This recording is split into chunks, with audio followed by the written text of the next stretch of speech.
আমাদের এবারের পর্বে আমরা সেলসম্যানদের প্রোডাক্টিভিটি নষ্ট হয় এমন আর একটা পয়েন্ট নিয়ে কথা বলতে যাচ্ছি, যেটা খুবই গুরুত্বপূর্ণ একটা পয়েন্ট।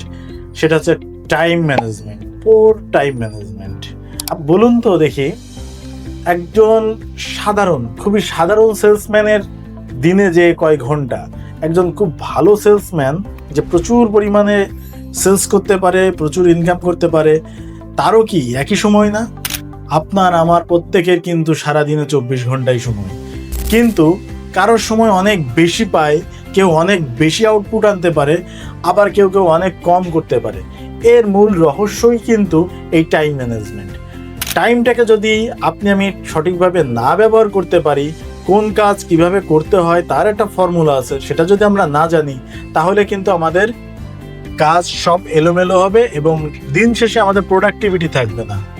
দেখা যাচ্ছে আমি সারাদিন নানাবিধ কাজ করছি, কিন্তু আমার দিন শেষে আমি 2-3টে যে আমার মেন কাজ, সেই মেন কাজগুলো আমি করতে পারছি না, আমার সেলস ভালো হচ্ছে না, কাস্টমারের সাথে ভালো রিলেশন তৈরি হচ্ছে না, এই ধরনের অনেক সমস্যা দেখা দিবে। সুতরাং আল্লাহ তাআলা দেয়া সবচেয়ে বড় একটা নিয়ামতের মধ্যে একটা নিয়ামত হচ্ছে এই সময়।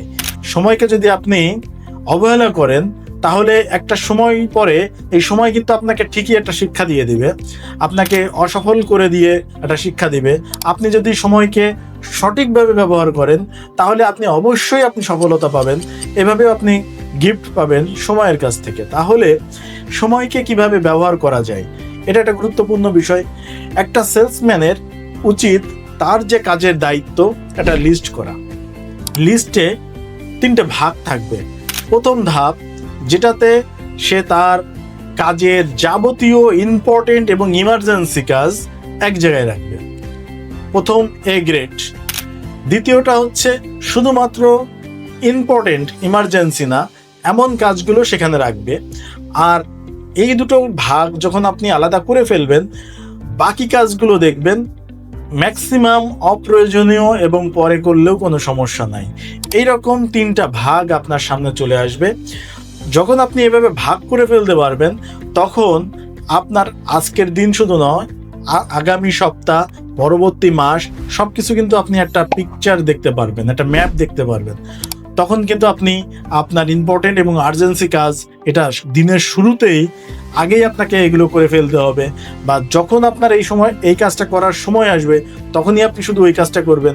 তখন এই পাশের বি সেকশন এবং সি সেকশনের যে কাজগুলো আছে, এইগুলোর দিকে আপনার মোটে ফোকাস থাকবে না, এদিকে আপনি তাকাবেনই না। আপনি শুধু এ গ্রেডের যে কাজগুলো আছে সেগুলো আগে করে ফেলবেন। পরবর্তীতে শুধুমাত্র ইম্পর্টেন্ট যে কাজগুলো রয়েছে বি পার্টের, এই বি পার্টের কাজগুলোই আপনি করবেন। তার পরবর্তীতে আপনি সি পার্টের কাজ পারলে করবেন, না পারলে না করবেন, এটাতে কোনো যায় আসে না। এবং এই সি পার্টের মধ্যে আপনার যে কাজগুলো আসবে, দেখা যাচ্ছে যে কোনো এক বন্ধুর সাথে আড্ডা দিতে যাওয়া, বা খুবই ছোটোখাটো কাজ যেটা আপনার না করলে কোনো সমস্যা নেই। এভাবে যদি আপনি টাইম ম্যানেজমেন্ট করে চলতে পারেন, তাহলে আপনার জীবনেও আপনি অনেক কিছু করতে পারবেন। এবার আসুন, আমি যে কথাগুলো বললাম, এটা আপনার শুধু ব্যবসায়িক সেলস পারপাস আপনাকে এই কাজগুলো করতে হবে। এইগুলো আপনি কি করে করবেন, আমরা কিন্তু আমাদের বইতে ডিটেলস বলছি।